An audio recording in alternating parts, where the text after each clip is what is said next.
These are 3 tips to building your creative team, whether for event, corporate event, wedding, whatever. So I've had quite a few photographers that have asked me, like, who do you use for second shooting? And, how do you pick them? They've had bad experiences with hiring someone that they didn't know.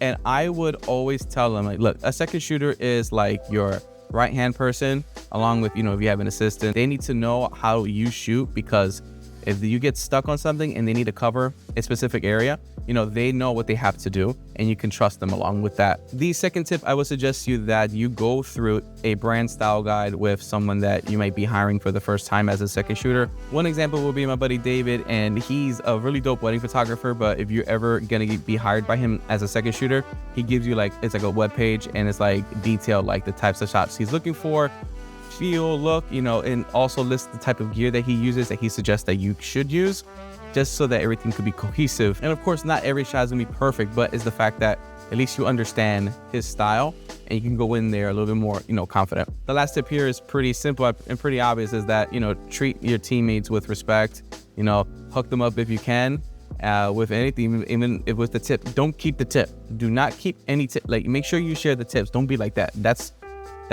stingy stuff. Don't do that. There are a ton of awesome photographers and videographers that I follow that they have a super dope team.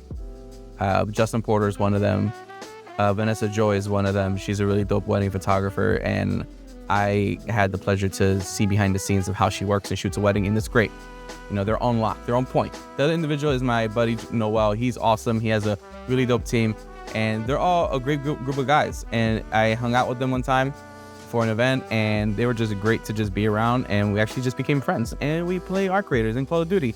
That's all I gotta say about that one. Thanks for watching this video. Until next time, stay awesome, stay fresh, keep creating. Peace.